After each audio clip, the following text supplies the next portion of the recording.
talked a lot about non-melanoma skin cancer. We've seen a lot of those today. This is the most serious form of skin cancer, malignant melanoma. And it's very important that we do a total check because malignant melanoma isn't always on sun-exposed areas like you would think with these other cancers, but it can be on non-sun exposed areas. So you have to look at the back. You have to look at the back side to make sure you don't miss any areas that could go undetected. So let's go in here. We're going to do our full check, and we're going to talk to the patient about how to do a full check appropriately, accurately, and we're going to look them over and make sure we don't miss anything, because where you have one melanoma, which he does on the arm, you can have others. So let's go. Let's take a look. Okay, my man, we have that skin cancer, that melanoma, that was certainly a concern for us, and we want to make sure we look you over thoroughly. And what you do is you look from head to toe. You start with the scalp and you work your way down. Are you doing a total check every month? As best I can. You should. Make it a habit. What we talk about is the patient doing the self-check, the self-total examination, so that at the beginning of the month or at the very end of the month, they're looking at themselves from head to toe. For the scalp, they can get a hair dryer if necessary.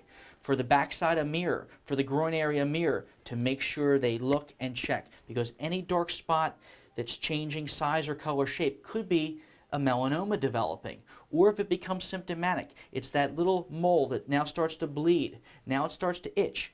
Get in, get help so that we can look at it and make sure it's not a dangerous malignant melanoma. And that's what we're going to do today. We're going to work our way down, show the viewers at home how we would do a total check of the skin. And we'll start with the scalp, and we'll look thoroughly. Have you noticed, and do you check the scalp? Not that much now. Okay. And look up for me. Open up your eyes wide. Okay. Look down. Okay. And look up for me. Good. Open up your mouth wide. We're going to check inside the mouth as well. Lift up your tongue to the roof of your mouth. Great. Sounds strange, right? Can you get a melanoma inside the mouth or inside the eye? Absolutely. So be your own advocate, like I mentioned. Take a look at those areas. I'll do the same. Right. We're going to check for lymph nodes. If a melanoma can spread, depending on where it is, it may go to the lymph nodes. That's the danger of melanoma. Unlike the other skin cancers that can just be localized, this can go to other areas. It travels through the blood, through the lymph system, and it can be a real problem to the patient, and when it metastasizes, in other words. Right. Let me have you bring your arm out for me, and we'll continue to look under the arms.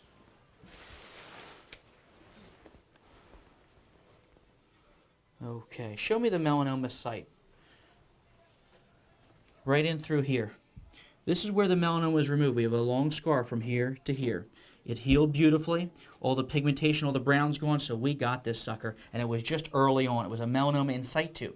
Caught early, so early that you have an excellent cure rate. You wait longer, that could be life-threatening. So Right. You know the message here, and that's really early detection and surveillance beyond the early detection. Right. Lots of freckles, so we know he's in that high category, that sun risk, skin cancer category, blue eyes, light skin, and now you've had one melanoma, so you go in a whole other class that we really have to watch from here on out, and that's what we're doing. Let's see the legs here for you, and we look in between the toes, we look at the bottom of the feet, we look at the palms, any area where a potential melanoma may be lurking. Bottom of the feet look great, just a little bit dry. We talked about those lymph nodes. That if a skin cancer from the arm area were to spread, it would often go to the lymph nodes. Right. And do you know what a lymph node is?